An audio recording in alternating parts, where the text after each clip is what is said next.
some of you may, well, David, you saw how we begin. So might you identify yourself for the record? And we go down the panel. I hope Peter will join us at some stage, but if not, that's our loss. But if we could begin with you, David. Hi, I'm David Dunn from Glasgow. I'm an Uber partner. I'm Syed Khalil from London, and I work with Uber.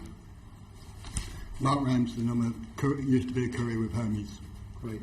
And Adam, can I just ask, on the first panel, we managed to get them from who? Who gave us? Nominated by the company. So that were nominated by the company. And on this group, is it part of? Did we know about you because of other reports that have been done, and you filled in questionnaires? Could you tell us, David? Do you know how we found you, David? I think it came through from UPHD, which is a group of drivers, and somebody from the Parliamentary Committee asked me to come and be part of this. Same thing like David. I had a call from UPHD to send the email. And Mark? And mine was through, I think it was a report in the Telegraph or something about they done a story on Hermes, and there were some contact details, and I contacted. Great. Royston, will you begin, please? Well, I'll ask you all individually, but if I start with you, David, if I may, why did you choose to work for Uber, and what are the sort of advantages as you see that? I spent some time, I was employed and became unemployed through redundancy and looked for something to do, and wanted to become a black hat driver in Glasgow, and studied for the exam and passed the knowledge exam. And just as I did, Uber had just come to Glasgow, which was just over a year ago. I went and talked to Uber, and Uber told me that obviously the earnings, the potential earnings that Uber could give us, and the fact that executive service was coming, and it was a great way to earn money, and there was promises for some very good earnings. So I decided not to go down the black hat route and go the Uber route, and went out and purchased a car and started working with Uber. And how has that worked out? Not great. No. It's got to the stage now that it's very, very expensive for us for me personally to work. It's the number of drivers now is restricting what you can earn. A year ago there was a lot less drivers and there was a lot more work on the road, and the wheels kept turning quite a lot. Now it's a case of it's much slower. There's more drivers out there. You've got to work longer hours to be able to earn what you earned before. Don't get me wrong, I think it's a great platform. It's a super platform for the public. There's no doubt about that. However, for the drivers, it's the cheapest form of transport for the public, so therefore our fares are the cheapest, and it's the most expensive booking service for any driver to use. So it then becomes expensive for us and cheap for the public, and those two don't match very well. That's interesting. Syed, can I ask you the same question? Why did you start working for Uber? I was a private hire driver before Uber actually launched in the UK. I was a minicab driver, a typical minicab driver who just worked for minicab companies. I started working as a minicab driver in 2009. Before that, I was the same story. I was redundant, so couldn't find any job. So I thought just becoming a self-employed is going to be a good option for me. But later on, after 6-7 years as a self-employed, I realized it's not. So when I joined Uber, Uber was recently started working in London, so they called me because they were looking for the drivers. So on that time, there wasn't any commission at all. They used to reimburse the commission. So whatever job we used to go do, they used to give us back exactly the same amount as well to attract more and more drivers. Mm-hmm. So that honeymoon period didn't last for a long time. And then Uber started to increase the commission, reduce the fares, deactivating the drivers for small minor reasons, starting to basically literally bullying the drivers in that way. Like if the customers say the drivers did that to me, they could just deduct the money straight away from our account, from the money they're supposed to pay us, without letting us know. So these type of things, practicing, they were doing it for a long time. And then eventually I came to 2006. For some reason I just couldn't work. I went to the ESA, and once the ESA just about to finish, my car broke down, and I had no money to pay for my car expenses because the life in a Uber, because I just work on a Uber. I don't rely on any other job. I'm not a trainer. I'm not. I haven't got any other PAY job because I got the long-term kidney and bladder issues as well, and because of that, for some reasons, I just couldn't get a job PAY. So Uber was the last, as a self-employed private hire driver was my last option. Now, basically, Uber is my last option to work it because Uber put the fares down at that level that normal minicab companies cannot compete. So they're losing the passengers as well. Before Uber, I used to work at Addison Lee. So I did work like quite a couple of years with Addison Lee. And Addison Lee was those times before 2013 was very good. Was good. They had a good solid customers, they had good cash jobs and credit card jobs and the account jobs as well. And eventually since Uber came after a couple of years, now even the companies like Addison Lee or the big other names, they are struggling as well. You left Addison Lee though, presumably, to go to Uber? Yes, that's exactly, because Uber offered me a better commission, better rates than Addison Lee, so I thought probably. So I engaged myself in a contract with a car company, car finance. I don't know why there is nothing part-time in this industry anymore. You have to work certain hours, 40, 50 hours to just to come to the, break-even point. Because I have to pay 360, 70 pounds for my car installments, which I'm paying it last 3-4 years. I have to pay 150 plus insurance, a private hire insurance, which is a legal obligation. We must have it. So before we're going to start the ignition and pick up one passenger, we go a cost of at least £500 a month. That's just the cost that's the fixed cost. It's not including the car maintenance, it's not including any other things. Okay. And I personally work for 90 hours, 80 hours, 60 hours. This is a normal practice in this industry. If you want to make some living, you have to work 12 hours a day. That's what the operators even say that. And a typical minicab driver... Uber says that to you? Uber doesn't say anything like that, but Uber knows. Uber doesn't deactivate us. Uber doesn't stop our app. If I open the app for 20 hours, Uber is okay with us. It's no problem at all. It's a big health and safety issue. We actually explain it to the TfL, explain it to my local MP. Nothing happened. Because we've been forced. We are actually at that point now where we have to work 90 hours, 100 hours, 80 hours to earn not even a minimum wage. I would say £4, £3, £2 an hour. That's what we take home. Okay. Right. We'll move on to that later on. But can I ask you, Mark, what made you start being a Uber driver for Hermes? I was working for one of their rivals when they approached me to work for them. And so I come to work for them. So it was financially better off, or they said it was anyway. And Yeah, so one thought it might be. Right. Okay. Who was it who approached you, Mark? One of the couriers for Hermes who asked if they could take my number and gave it to one of the field managers who rang me up. Great. And promised quite a lot. Wisdom. You worked for another company before and then moved, and you said you worked for another company before and moved, and David, you were probably going to work for another company and potentially moved, all on the sort of promise that it was a better company to work for. So you all worked for companies before. While you're working, do you consider, when you were working for Hermes, I'll start with you first, Mark, and then go down the table. Do you consider yourself, or did you consider yourself to be self-employed? I couldn't see anything in what I'd done that would make me self-employed. I could see the advantages for Hermes, lots and lots and lots of advantages for Hermes, but for us, there wasn't any.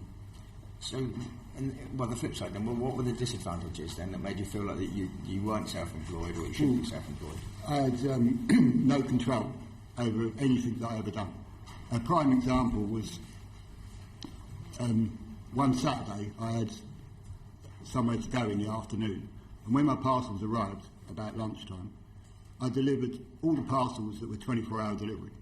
The ones that are standard, which is 3 to 5 days, I carried them over to the next day. And they were not too impressed with that, and I had to be retrained. I was threatened with service removal if I ever done it again, etc. But the people still got their parcels within the allotted time that they paid for. But you just didn't have any control over that. You couldn't make decisions for yourself. So you couldn't choose to just do 2 hours a day then, for example? No. Every parcel that arrives at my house has to be attempted to be delivered on that day. So if you said, I don't want to work on Wednesday, Yeah. how does that work then? Because if you were self-employed, you'd choose... It doesn't. What they say is that they have two systems which they tell you that they have. One is called substitute, which is somebody you pick who just works for you. They do the days that you have off, you pay them. It's nothing to do with Hermes. That's what they tell you.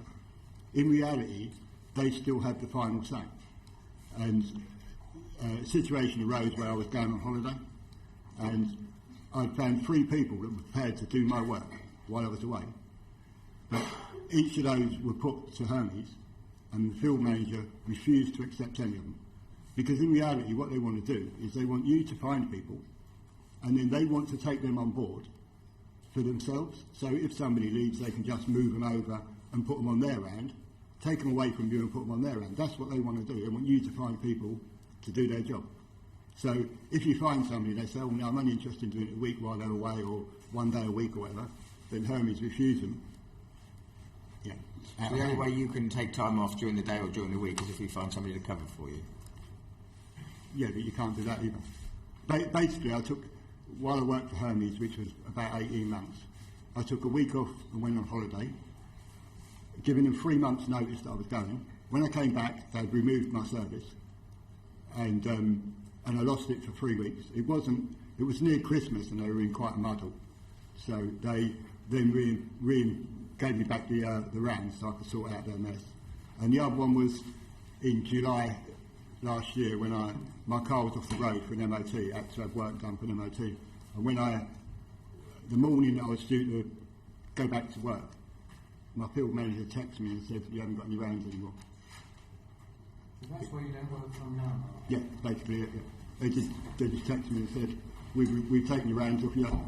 You shouldn't have gone on holiday. And that's that. So can we ask you the same question?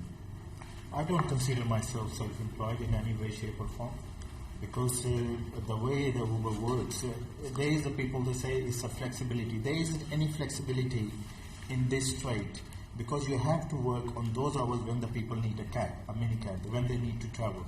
So either you work in the morning time or you work in the evening time.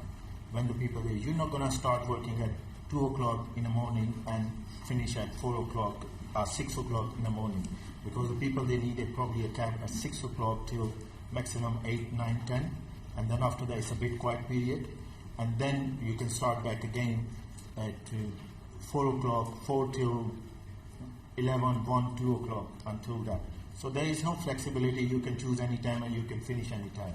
And there, in London area, the most of the jobs is not like I live in Dagenham. I can just stay, I can turn on Uber app and stay in Dagenham. I will get the jobs. I won't get that many jobs over there because this is in the suburbs. So I have to drive through to the town and come to the town to get the jobs. It's not like we'll be lucky enough to get the jobs over there. But Uber hasn't got that many customers in Dagenham or in further down in Essex than in the town. So we have to come at a certain point, at a certain place, at a certain time to get the job. So there isn't any flexibility. So can I just interrupt? Yes. What we heard evidence from the previous session, which was very different from your evidence. Is that because there's 2 tiers of workers in these companies? A small group who are allowed to have what's often a full-time job and do work, say, for Uber, and others of you're expected to be, in a sense, in the vineyard for the whole day, the heat of the day, and work the whole day. I really don't know why there is a part-time driver in this industry, because I have to work 40, 50 hours to cover my expenses first, and then I can make money. It's not like, so if they are part-time, they're working like just suppose a few hours, they're only going to pay for their expenses because they got the same higher annual insurance. But one of your biggest expenses is your car, isn't it? The car is the most biggest. Which you actually had to buy to get the job. Yes, and Uber got the restriction. They don't take the old cars. They don't take, because I was on the exec platform. So there was a restriction for the executive platform. You need to have an E-class. You need to have 40 grand car before you come and join Uber platform. For a X1, there is some TFL regulations that the car is not supposed to be 10 years older than what it is, and it's a cost. I mean, not everyone can come and bring the car and get the sticker. No, it's not like that. Car has to be pass the certain test and fitness test, basically. And David, with you? Yeah, I would agree that the point to answer the original question on the second one. The original question that was asking was, what do I feel myself self-employed? I would say I wanted to be self-employed. That's what I joined Uber to be, and that was the promise that it was going to be a self-employed basis.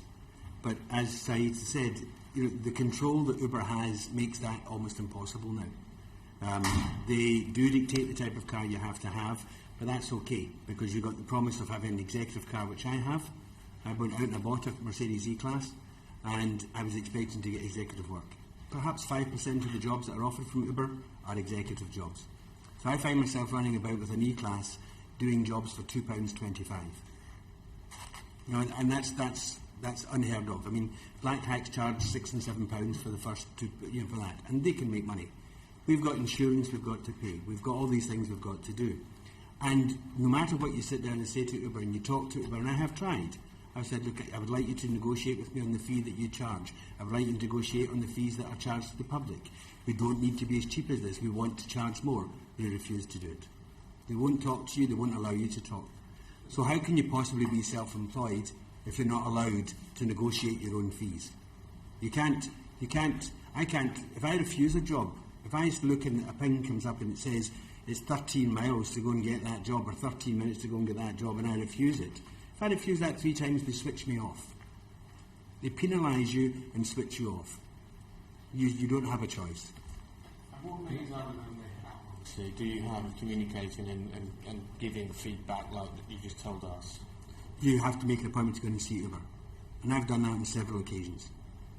And I've sat with them for long hours, and yes, they listen and they nod their heads, and nothing ever comes from it. And that's on a one-to-one basis, it's not group? That's on a one-to-one basis. They won't do group. They won't entertain anybody apart from on a one-to-one basis. Well, I often meet with Uber and other cab representatives in London, and they point blank refuse. So it doesn't surprise me to some extent, but it's disappointing if there's not those forums. Do you think, just while the chair confers, I'll steal an extra supplementary, and the point you were making about the flood on the market, additional, do you think the Mayor of London is currently consulting on additional language and sort of driving skills requirements? Do you think that will help to an extent? I think a whole lot of things would help, because the number of cars that are out there is huge. It's not just in London, it's in Glasgow as well now. Glasgow's getting to the stage that there are too many private hire cars. This isn't just an Uber issue, this is another issue. For me, there's a safety issue involved with that, there's a pollution issue involved with that, there's all sorts of things. There's also other districts that come into the areas that we're supposed to be working in. I think the laws are slightly different. I'm not terribly sure, but I think the licensing laws are slightly different in Glasgow than they are here in London. But it would make more sense if they could reduce the number of private hire cars. I don't think anybody expects to have a car in 30 seconds. I don't think anybody expects to be able to get a taxi in 30 seconds. They don't want to wait an hour, but they certainly don't want to you don't have to wait 30 seconds. 5 minutes, 7 minutes is quite acceptable. And that's the way it was at the beginning, and everyone was getting a piece of the pie. And it would be great if that's the way it was. But Uber just want as many cars on the market as they possibly can. They just want to flood the market with cars, because it makes no difference to their income whatsoever, none, with more cars. The only people it affects is the drivers, and the drivers can't make money if there's too many cars there. I want to ask you whether you feel you make the national living wage when you're working, but I just want to clarify what you've just said about Uber make money regardless. If there are too many Uber drivers and they push the price down and down and down, don't they get less commission as a result of that?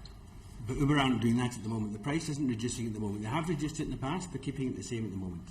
So the money that the passenger pays is still the same. The percentage that they take is going up. It started off at 20 in the UK, and it's now 25% of the fare. So they take 25% of the fare. Okay. So no matter the more customers they can get, and if people like the fact that within 30 seconds they can get a car, more people are encouraged to use the system. More people are encouraged to use the system. They still get 25% of every fare, but there's less of the pie to share among I mean, their the ultimate goal would be to put the others out of business, so it was all just Uber, wouldn't it? And they'd have lots of work. But I mean, I'm not suggesting they're doing it in any way Machiavellian, but just in a business way, their job is to be the first taxi that people choose. Well, that's the aim of any business, I suppose. I mean, you want to be number one, don't you? Exactly. Everybody wants to be number one, but it's at the moment it's at the death point to the wages that the drivers are earning. And so, do you think? Then I'll ask you all, if I may, but ask you first, David. That do you earn the national living wage when you're driving for Uber? The net or gross? Gross figure is above the national wage, and net figure is certainly below. And gross, you're talking about before they take their commission. Before they take the commission, before I pay my insurance, before I pay my fuel, before I pay the sweets that I've got to have in my car. I mean, now Uber has got on its app. I don't know whether you know about the star point system. If a driver you rate a driver 1 to 5 stars. If a driver goes below a certain rating, then they're taken off the platform. They're not allowed to be below a certain rating. So to do that, there's an encouragement from Uber to have sweets in your car, to have water in your car, to have whatever your car in your car to try and encourage people to give you a better rating.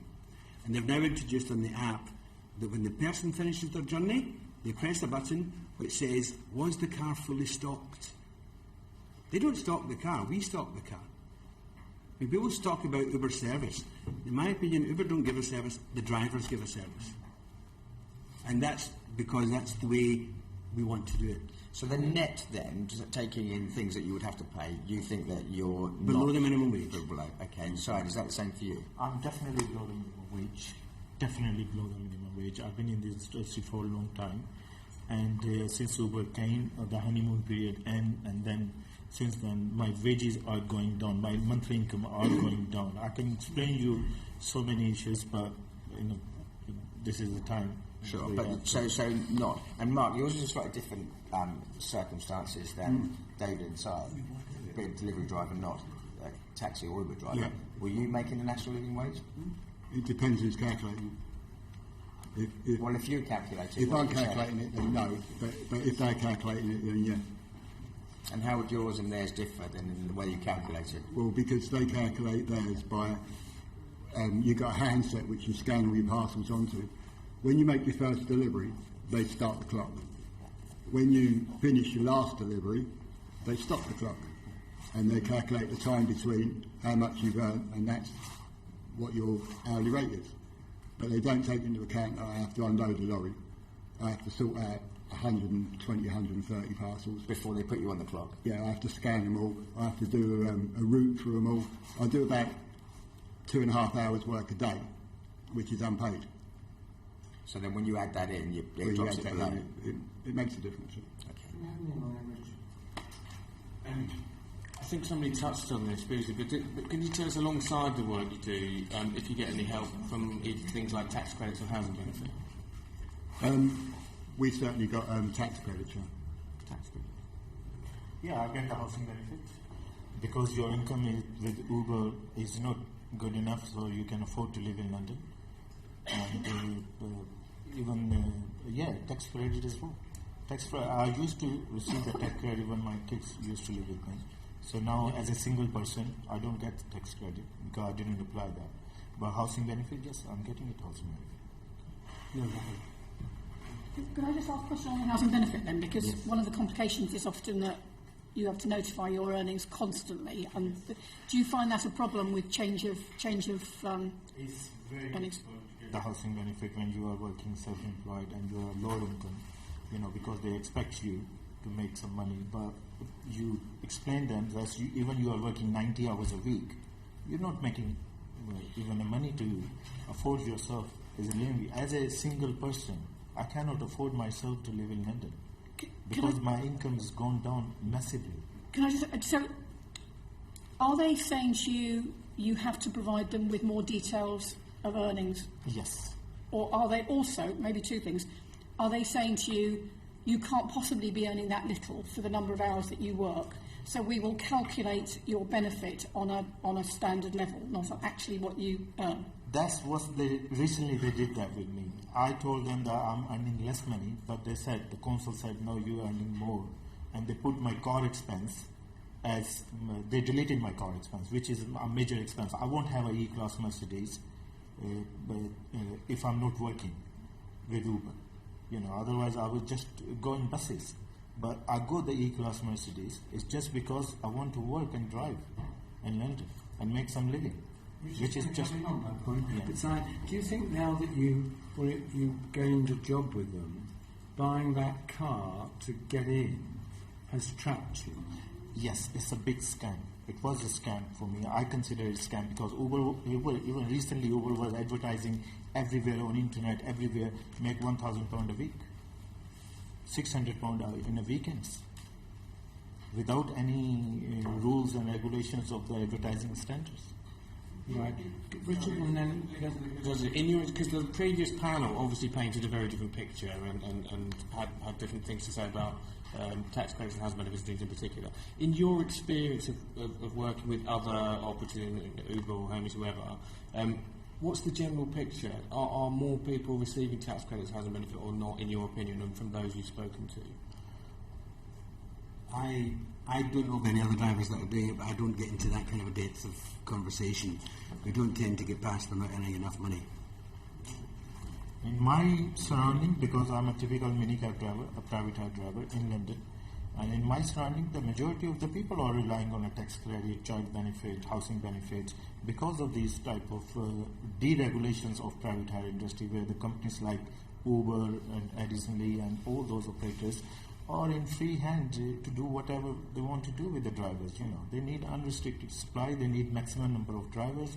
The only reason is that if you're not happy, switch it off. You're right, do something else. Mark, and then Richard on that very point. I have no idea whether other people are getting tax credits. No, it's a bit of an isolated industry, mine, really. I mean, you don't really... I see the other careers, but not enough to discuss the financial side of it. Richard.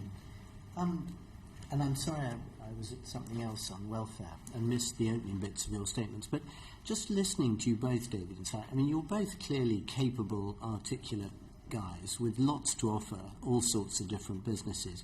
I can't help finding myself thinking, Syed, aren't you in a position to set up your own business, providing executive travel for a number of local companies and their key customers and so on, so that you've got the independence that you clearly treasure and greater control over your earnings and all the rest of it.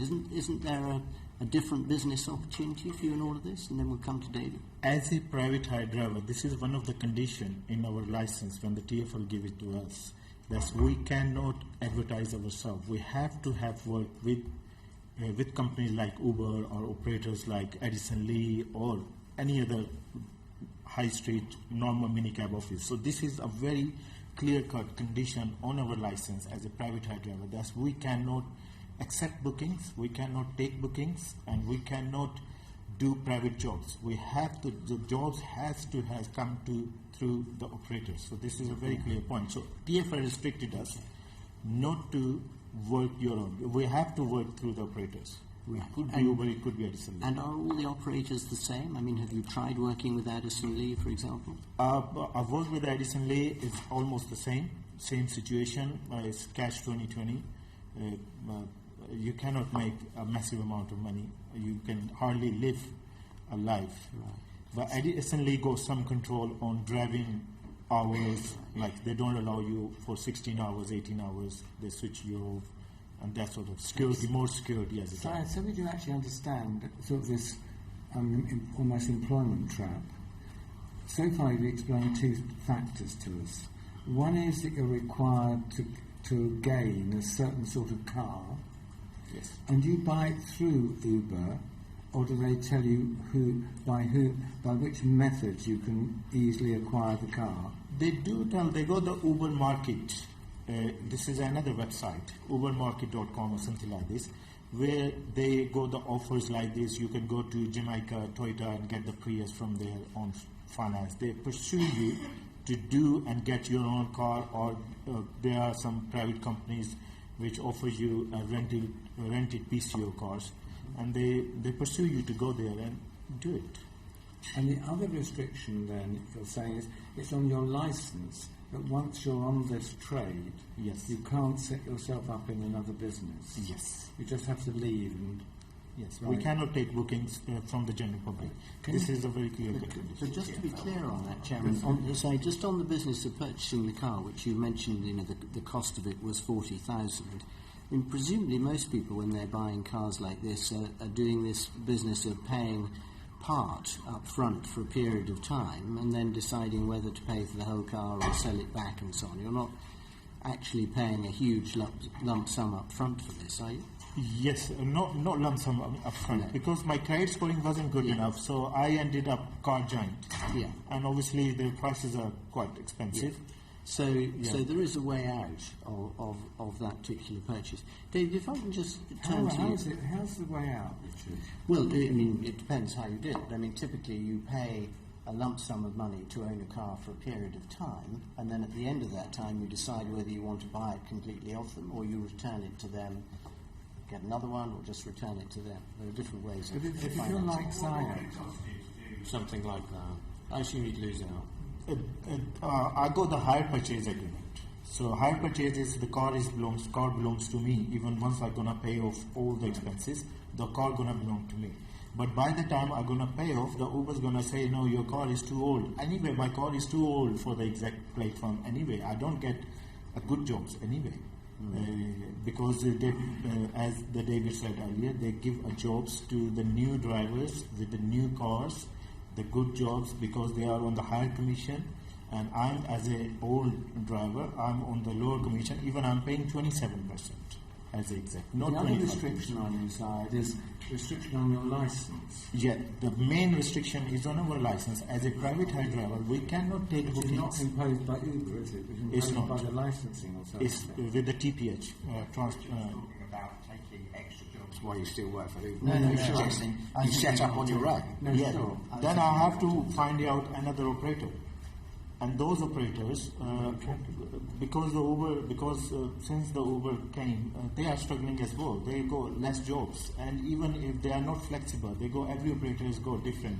Edison Lee is not going to allow me to work with Edison Lee or with Uber. If you come to join Edison Lee, you have to work with Edison Lee. You have to have their car, not even your own car. You need to use their own car. David? So, Yeah, in answer to your question, I purchased my own car outright.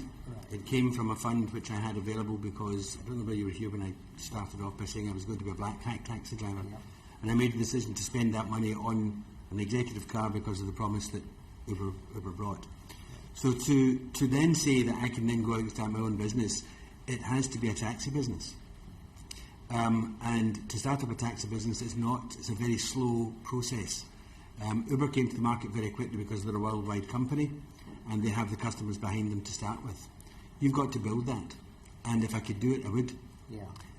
It would take a long time. Yeah, no, I quite understand it. But what interests me is that, I mean, listening to you both, the impression given is that, this is a business in which it's virtually impossible to earn any money at all, and therefore there are two thoughts crossing my mind. One is, perhaps both of you should be looking to do something different if that's really the case. And the second one is, can really quite so many people be working in this business if none of them are making any money?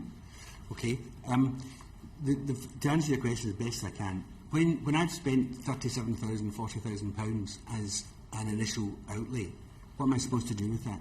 If I want to go and do something else, I just say, okay, that's a mistake, sorry. Or because I made an investment into this business on the promise that I was going to earn some good money. I decided this was a self-employment that I wanted to have. But was it a promise, or was it one of these things in the back pages of a newspaper you sometimes see saying, invest in this and you might make lots? Uber say you can earn this money. Uber tell you this is what you can earn. You can. You can earn this money. You can make lots of money with us. And it doesn't transpire. And now we have to sit and do between 60 and 70 hours a week. And I don't even get the executive jobs that I'm supposed to get. The promise of executive jobs were there. That's why you buy the more expensive car. I could have spent less and bought a Skoda and it would have been easier for me to come out of the business. But I decided that executive was going to be a thing in Glasgow. It was going to be fantastic. and that was the way to go. So your real, if I get this right, David, your real frustration is that you feel you were promised something. My real frustration is that Uber don't allow me to be truly self-employed and set my own agenda as far as fares are concerned and fees are concerned with Uber. Uber don't allow us to negotiate with them in any form or fashion. It's their way or the highway. But you are, but they treat you as self-employed, though, don't they? They treat you. They tell you you're self-employed. But did you start off really imagining that you'd be able to set your own fares? Was that a realistic expectation? No, the expectation was that the £1,000 a week would be earned. The number of fares overall would be. Yeah. Would it be fair to say that you feel like you've taken the risk and it's not, that risk hasn't been shared with the person who, for all intents and purposes, is your primary employer? Yes. That's a key phrase, because I think one of the key focuses for us is obviously to what it. We don't make the legal inquiry into whether you are technically actually employees of this company. That's already been done, yeah. Exactly. But nevertheless, from a sort of policy point of view, obviously, you're in growing businesses. You imply that you feel like employees. Yes. But obviously without the benefits, like the paid leave, etc. Mark, you were the first one who said you did not feel self-employed. Do you feel like an employee of the company, but without the benefits? Is that how you feel? The truth is that the couriers for Hermes feel that it's just a way of saving money. For the company, it's just a way. No sick benefit, no holiday entitlement. You just feel and no. If they sack you, they stop your work or whatever. There's nothing you can do about it. You're self-employed. You work one day, they don't want you the next day. There's nowhere to go. They can't sack you because you don't work for them. No, but they can stop using you as yeah. So one day you work for them, the next day you can't. It doesn't matter how long you've been there. You can't go. There's nowhere to go with any grievance. You can't. There's nothing you can do about it. And it's just a way of the company saving money and. When you worked for Hermes, did you do any work for anyone else? No, I don't get time to do that. Okay, that's interesting. Yeah, sticking with you, Mark. Just thinking about pension provision for the future. Have you made any, or is it all? No. You just rely on the state pension in the future once you retire? And the lottery, yeah. And do you know how much that might be, the state pension? Are you aware how much it is now? No idea. No. No. And what did you do before Hermes? Were you in just normal type of employment? Before Hermes I worked for another courier company doing exactly the same thing, quite well known one obviously. But before that, I just mainly worked for companies and whatever, doing different bits and pieces. Yes, sorry, have you thought about pension provision for the future? I don't have any pension at all. Nothing. Never been told by anyone to have a pension. And even if I'm going to have... Well, so given the cash flows you're earning out of the business, I might be a struggle to... below the poverty line anyway, so I can't afford to pay anything. I'm behind my rent areas, bills, car payments, insurance payments and everything. So I don't have any. Yeah, I've had a private pension all my life. I started when I was very young because I was in the insurance business at that time. And as you do, the first policy you ever take out is your own. I've paid into that ever since. It's now I can't do it now. And it's one of the first things that goes when you're not earning enough money is insurances and pensions. So there's nothing going there at the moment. Okay. Karen? Do you feel the need to? Do you have insurance against loss of earnings, and and other costs, things like vehicle?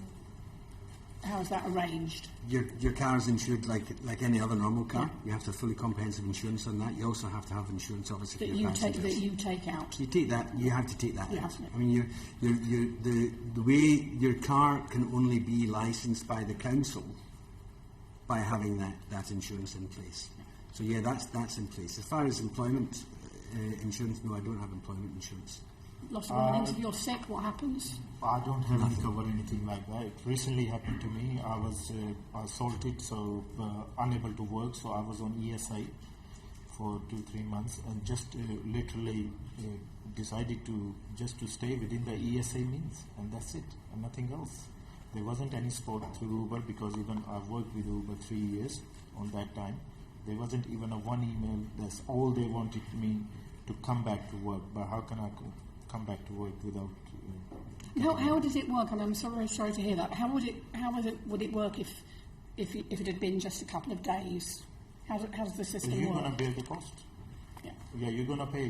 We got the certain cost anyway. Doesn't matter we work or we don't work. We have to pay the car expense. We have to pay the insurance, which is not a normal insurance. This is a very expensive Highland Reward insurance.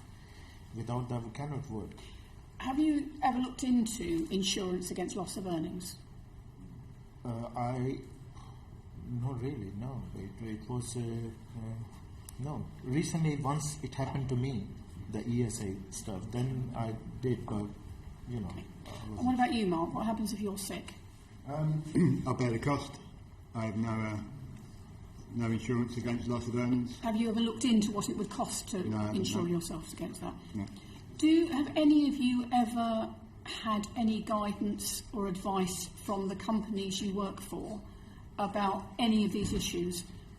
Pensions, tax credits and benefits, insurance? No, none at all. The only thing that Hermes used to do is you used to pay them a certain amount a month, and they used to cover the commercial side of the vehicle insurance. But other than that, no. So nobody's ever raised it with you, nobody ever gave you anything saying you do need to think about pension, you do need to think about insurance. No. This is what happens if you get sick. Yeah, I mean, from Hermes' point of view, it works quite quick. You know, I mean, you speak to them one day, you're working the next.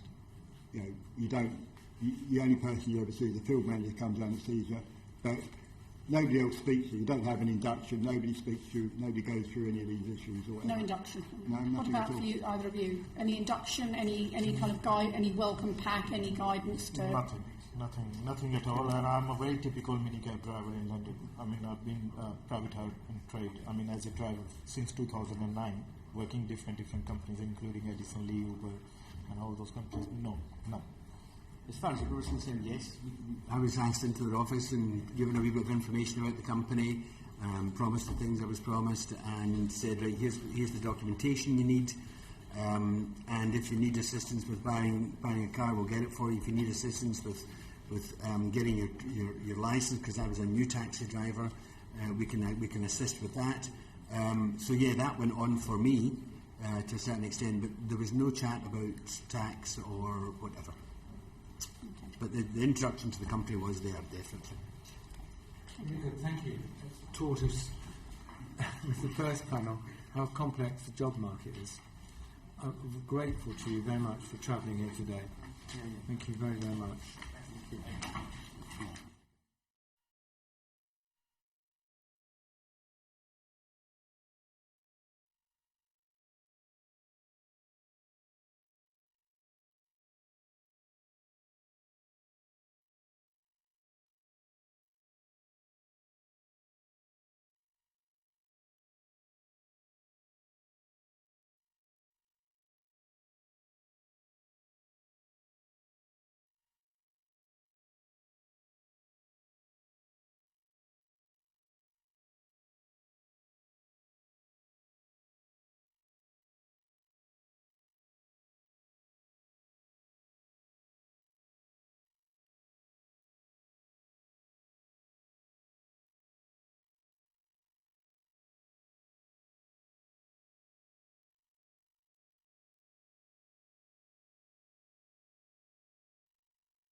It doesn't matter, I can stretch around. But no, I know you are. That's perfectly right. If it works for you, that's great.